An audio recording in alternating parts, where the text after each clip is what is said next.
dari lahirnya itu bukan agama Kristen tetapi agama Islam. Ya.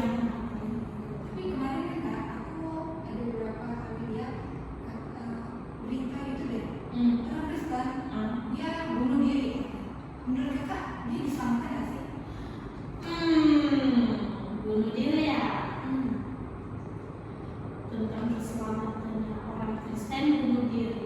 Dia percaya Kristus, dia percaya doktrin, bahkan dia orangnya pelayanan. Tapi dia ada something yang kayak buat dia mikir buat bunuh diri, karena mungkin ada pemahaman yang menurut dia kalau misalnya yang Paulus bilang dia pasti adalah sebuah keuntungan. Nah, berarti dia merasa kalau misalnya aku mati, aku ketemu Tuhan loh, karena aku percaya. Mereka kan dia diselamatkan nggak sih? Kalau masalah itu kita lihat dulu imannya kuat. Karena kita melihat banyak zaman sekarang orang Kristen pun yang mati bunuh diri. Kita lihat itu faktornya mungkin karena permasalahan dalam keluarga atau permasalahan yang lain gitu kan. Terus dia nggak ada solusi nih, dia menghadapi permasalahan hutang piutang, terus dia nggak ada solusi untuk melunaskan, dia nggak ada solusi untuk mengatasi permasalahannya tersebut. Jalan satu-satunya yang ada di benaknya itu, yang ada di pemikirannya sekarang itu bunuh diri. Jadi kita lihat walaupun dia seorang pelayan atau rajin ke gereja, rajin beribadah, imannya bertumbuh. Imannya itu kuat nggak dalam menghadapi situasi atau badai kehidupan gitu kan? Karena saat ini kita lagi diproses, lagi menghadapi badai kehidupan gitu kan. Jadi dilihat lagi imannya kuat nggak. Ketika dia mengambil jalan satu-satunya untuk mati bunuh diri, itu berarti imannya nggak kuat. Walaupun dia udah kenal doktrin sama sekali atau udah tahu lah isi Alkitab itu, misalnya dari Kejadian sampai Wahyu dia udah berapa kali baca, itu nggak menjamin bahwa imannya itu kuat atau enggak. Tetapi ketika dia mengambil jalan sesuatu yang untuk bunuh diri, ya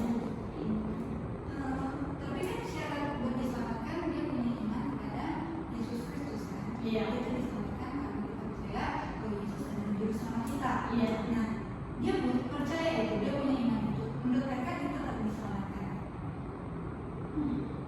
punya iman tapi mati bunuh diri, kayak gitulah simpelnya Pak. Sebenarnya sih kalau bisa dikatakan itu dosa juga, itu dosa. Bukan masalah dosa. Dia diselamatkan apa enggak nih? Karena syarat orang Kristen bilang kalau kita mau diselamatkan, kita harus percaya Kristus sebagai jalan juru selamat kita. Tetapi dia bunuh diri kan, dalam kasus bunuh diri. Kan dia percaya, dia bunuh diri yang karena dia mikir kan aku ini percaya nih sama Tuhan. Tapi ada suatu masalahnya bunuh diri, tapi dia percaya kan syarat dia diselamatkan, kita percaya. Menurut kita dia diselamatkan enggak? Kenapa? Karena dalam kasusnya bunuh diri, kasusnya bunuh diri. Karena Tuhan tidak menerima seseorang itu mengakhiri kehidupannya, kecuali dia itu sakit, dia itu mengalami kecelakaan gitu kan. Dari hal itu kita lihat dulu kenapa dia bisa bunuh diri sih? Ada masalah. Ya, pasti ada faktor masalah juga. Jadi dari hal itu yang Tuhan nggak menerima kehidupan ketika dia bunuh diri. Dia mengambil jalan satu-satunya untuk bunuh diri. Karena kita lihat lagi dia diterima nggak di sana, di surga dia diterima nggak sih? Jadi itu yang jadi tanda. Tapi faktornya kalau misalnya kita menginjili seseorang, kita bilang kamu tuh harus percaya Yesus sebagai selamat supaya kamu diselamatkan. Bukankah orang itu kalau misalnya mengikut jalan Yesus, dia mengikuti apa yang dikatakan pemberita Injil ini, bukankah dia juga diselamatkan? Dilihat dulu apakah dia benar-benar mengikuti jalan tersebut. Kita lihat dulu seseorang yang kita injili kan, mungkin kita injili orang ini kan, kita injili, kita kasih siraman rohani. Jadi dari hal itu kita lihat dulu orang ini benar-benar nggak sih di dalam Tuhan, orang ini benar-benar nggak sih mengikuti Kristus gitu kan. Karena nggak mungkin kalau misalnya kita dalam penginjilan itu nggak mungkin sekali penginjilan, pasti continue terus menerus gitu kan. Jadi dari hal itu kita lihat dulu dia kuat nggak, dia berakar nggak dalam Kristus gitu kan. Jadi ketika dia menghadapi suatu permasalahan dan dikenakan suatu badai kehidupan kayak permasalahan yang besar bisa dikatakan kan, dia itu bisa bertahan, dia itu bisa kuat tanpa ada di benaknya, di pikirannya untuk mengakhiri hidupnya. Tapi kan ketika untuk menjadi bicara ini, seorang penginjil juga pasti memberitahukan bahwa kalau misalnya mengikuti Yesus ada salib yang harus diterima. Iya betul. Nah, orang yang berjalan bersama Yesus juga pasti dijadikan anak pertolongan. Iya. Nah, kalau misalnya dia berpikir bahwa mungkin jalan kayak ini aku mengakhiri, tapi kan aku beriman. Iya. Nah, aku Alkitab juga bilang gitu, aku beriman kepada Tuhan, kepada Yesus supaya diselamatkan. Bukankah memang kita sebagai orang percaya bahwa kita diselamatkan karena iman kita kepada Yesus? Iya. Memang benar yang di Alkitab. Di Alkitab menjelaskan bahwa ketika kita mengikuti Kristus dan percaya kepada Kristus, kita diselamatkan. Tetapi yang jadi permasalahannya, dia benar-benar nggak mengikuti Kristus. Karena kan ada seseorang yang udah kita injili, yang udah kita istilahnya kita udah kasih tahu lah apa isi firman Tuhan, apa kebenaran firman Tuhan. Mungkin ada sebagian yang mendengar, yang cuma bisa mendengar ya. Terus apakah dia menerima? Yang seperti yang kami katakan dari awal. Jadi dari hal itu kita nggak bisa memastikan bahwa orang ini benar-benar sudah hidup dalam Kristus walaupun kita udah menginjili dia setiap hari gitu kan. Jadi kita perlu bertanya gitu, ngobrol gitu kan, gitu tanya sejauh mana iman kamu, bagaimana kamu keadaan kamu sekarang. Jadi dari hal itu kita bisa memastikan dan bisa tahu gitu kalau dia itu benar-benar mengikuti Tuhan atau enggak gitu kan. Jadi dari hal itu kita benar-benar memberitakan Injil kepadanya lebih sungguh-sungguh lagi. Dia, tapi kalau misalnya dalam kasusnya dia ternyata orang yang tidak hanya mengimani imannya, tetapi juga menghasilkan buah iman itu dalam tingkah lakunya. Bukankah kita sebagai orang percaya juga bisa melihat bahwa orang ini orang benar-benar percaya nih? Menurut kakak, gimana kita bisa membedakannya sih? Kan kita sama orang yang diselamatkan itu adalah orang yang beriman. Jadi masa dia nggak diselamatkan sih? Kan dia udah punya iman, udah ada buah iman dari hasil iman dia ini, dia untuk melakukan buah. Karena ini walaupun dia beriman, maunya dia memikir, dia pikir gitu kan. Aku punya iman yang kuat nih. Aku punya intinya aku percaya kepada Kristus, aku punya iman yang kuat. Intinya dia udah kenal Kristus gitu kan. Tapi dia pikir lagi, dia pasti mikir dong, sebagai manusia kan mikir gitu kan. Iya kalau aku bunuh diri, ini dosa, ini kesalahan dan ini gak bakalan diterima Tuhan.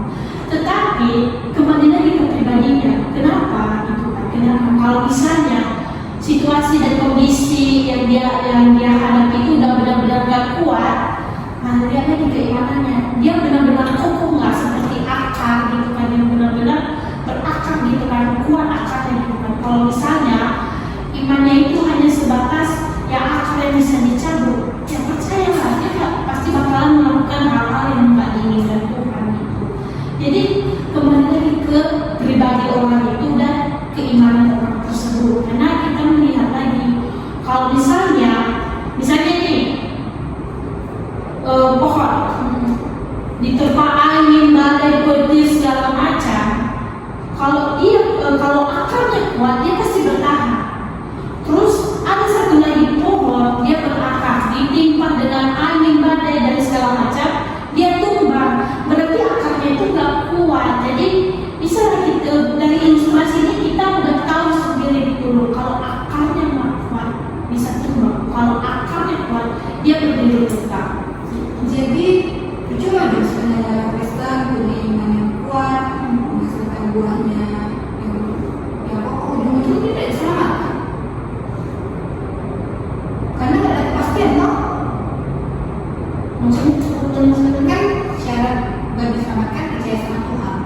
Dan berarti cuma orang percaya sama Tuhan, ujung-ujung dia masuk keluar, ujung-ujung kalau misalnya dia lagi bunuh diri, dia tidak diselamatkan. Cuma Itu nanti kembali lagi ke pribadi orang itu lagi. Dia udah ikut Tuhan, udah pikul salib, udah percaya, udah beriman. Tetapi kalau ada di benaknya, di pemikirannya, dia mau mengakhiri hidupnya dengan cara gantung diri kata apa gitu kan, itu kesalahan dia. berarti Dari kesalahan seseorang tersebut. tidak ada jaminan ada yang jadi orang Kristen bisa diselamatkan. Sebenarnya ada jaminan, tetapi lihat lagi kepribadiannya tentang keimanannya gitu kan. Itu lagi kembali ke iman gitu kan. Imannya kuat enggak gitu kan dalam menghadapi permasalahan tersebut. Ketika imannya enggak kuat, sama seperti ngomong tadi. Jadi mau dia benar-benar udah ya seperti kan akan ngejelasin dari awal gitu kan. Jadi dari hal itu kita nggak bisa memastikan seseorang tersebut benar-benar sudah beriman atau belum, karena dari kasusnya ini dia bunuh diri ini karena sih makanya dulu menurutmu seseorang yang bunuh diri ini diterima di surga atau Bunuh diri diterima di surga atau enggak? Bunuh diri. Dia bunuh diri tadi ya, potong leher kah, ikat gantung diri kah, atau dia sengaja menabrakkan dirinya di tengah jalan, itu kan kasus, atau dia bom dirinya sendiri gitu kan, atau enggak jatuh dia dari lantai 5 ke lantai 1 kan, itu sama aja. Menurutku enggak sih. Enggak kan? Sama, walaupun dia kayak kecuali kesengajaan, kecuali seseorang itu sengaja didorong. Misalnya kan ada seseorang yang Itu dari kasus. Oh, Itu dari kasus kalau misalnya kecelakaan itu memang udah takdir Tuhan. Dia mengalami. Oke. Jadi kalau misalnya ada kejadian nggak sengaja itu kita bisa apa ya, karena udah kecelakaan. Tapi kalau misalnya berarti orang yang beriman pun nggak pasti diselamatkan walaupun dia masuk keluar dan ujungnya dia mengakhiri hidupnya. Iya, karena dilihat lagi keimanannya itu. Dia gini loh, kita dikasih pemikiran gitu kan, dikasih pemikiran. Ini salah nggak sih kalau saya buat gitu kan? Salah nggak sih? Bisa nggak sih gitu kan? Jadi kalau dipikir lagi di lain pemikiran lagi kan, kok bisa ya dia melakukan itu ya? Kok bisa gitu? Padahal dia seorang anak yang benar-benar rajin ke gereja, aktif pelayanan, tapi berujung bunuh diri. Tapi bukannya dia manusia dikasih Tuhan kehendak buat memilih. Itu lagi pemilihan kan, kembali lagi kepada pemilihan kan. Ya toh, kita dikasih pemilihan. Kalau pilihan, ya pilihan gitu kan, pilihan ya itulah.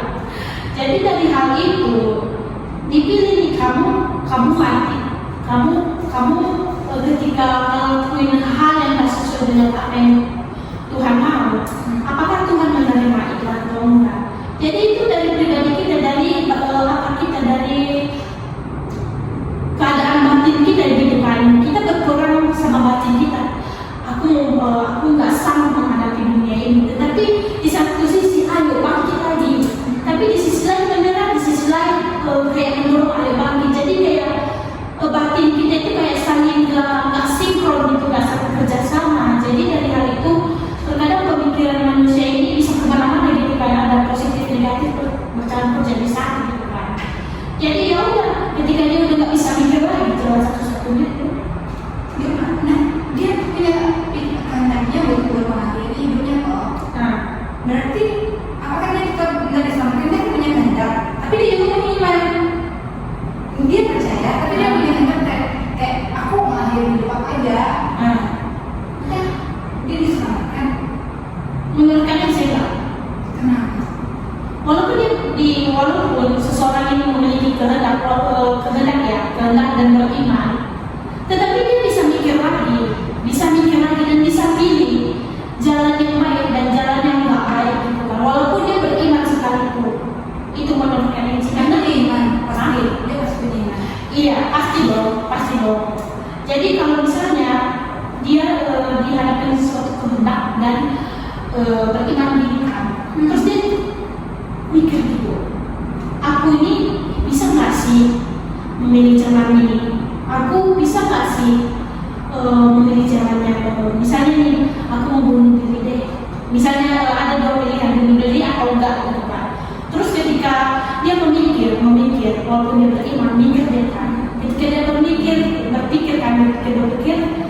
ternyata yang dia pikirkan itu hal negatif, yaitu untuk mengakhiri hidupnya, mau dia minum racun sekalipun. Karena banyak kasus-kasus yang kalian lihat, di medsos gitu kan, di medsos, di Instagram atau di YouTube sekalipun, TikTok.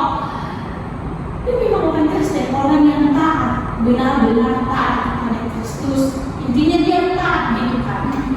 Tetapi banyak orang yang terkejut, dia tidak membunuh diri, dia mengakhiri hidupnya.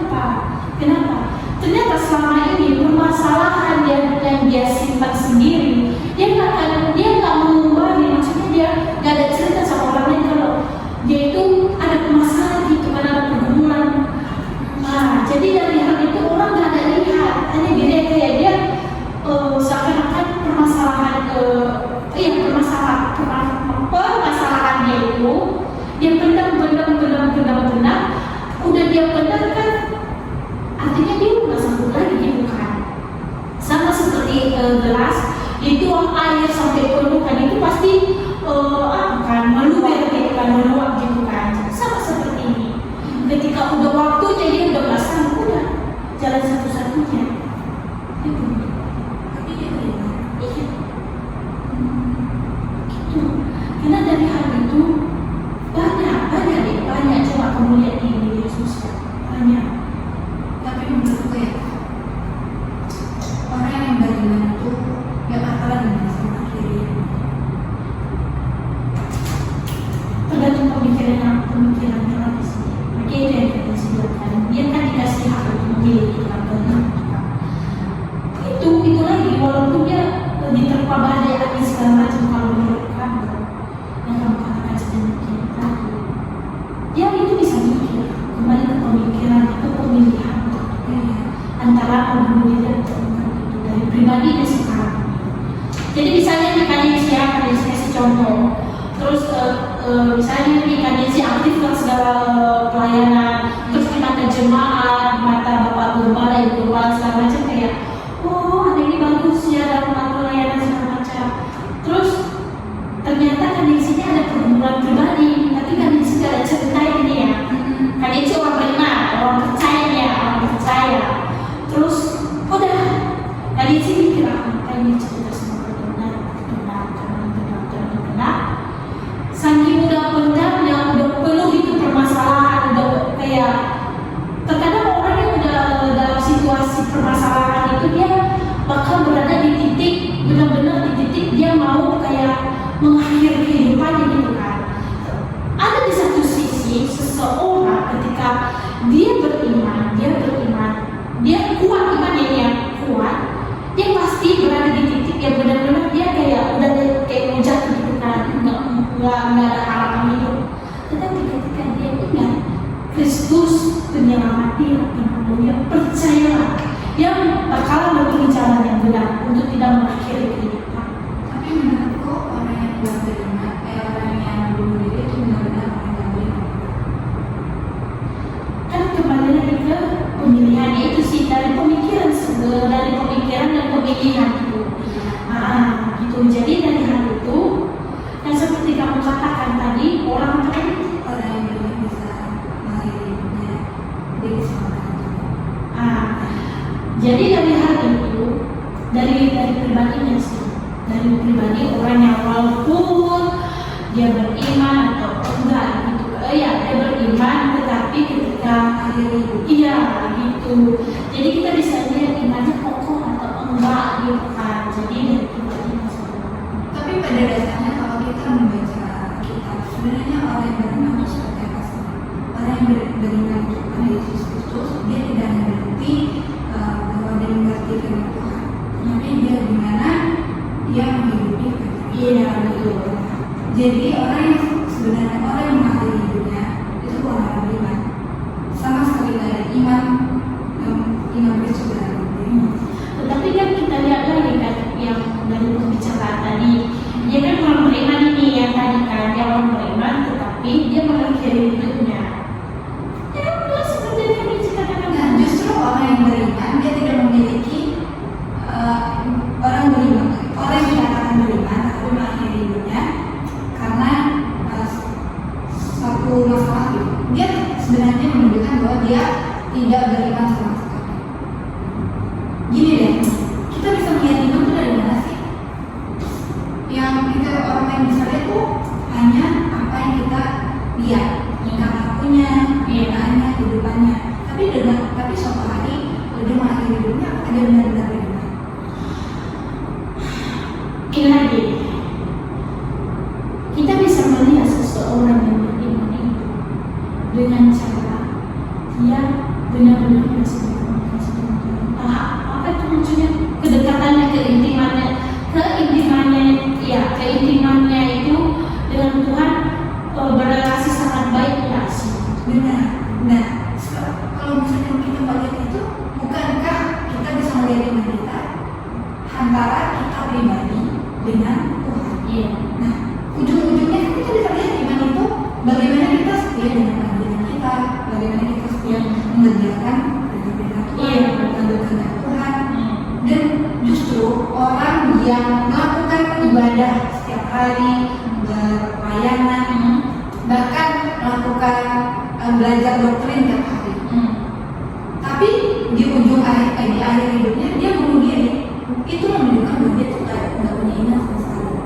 Ingat bahwa di dalam kitab pernah Tuhan memberikan perumpamaan tentang domba dan kambing.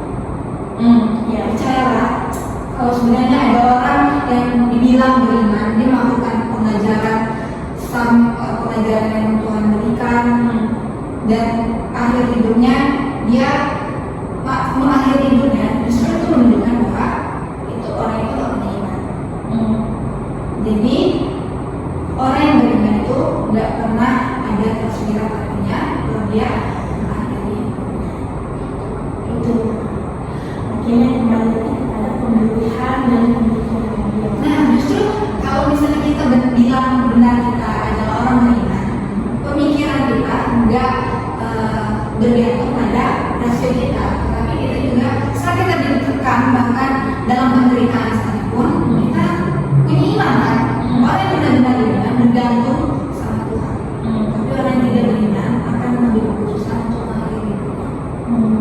Jadi kesimpulan dari kita, orang yang mengakhiri hidupnya itu menunjukkan bahwa dia benar-benar tidak memiliki iman yang benar. Dia hanya menunjukkan karakter yang bagus, tetapi dia dalam hatinya tidak ada pembentukan karakter Kristus yang benar-benar dalam dirinya. Nah, bahkan orang yang mengakhiri hidupnya itu sebenarnya juga seperti kambing di kerumunan domba. Mereka hanya kelihatan rohani, padahal mereka bukan bagian dari orang yang diselamatkan. Seperti juga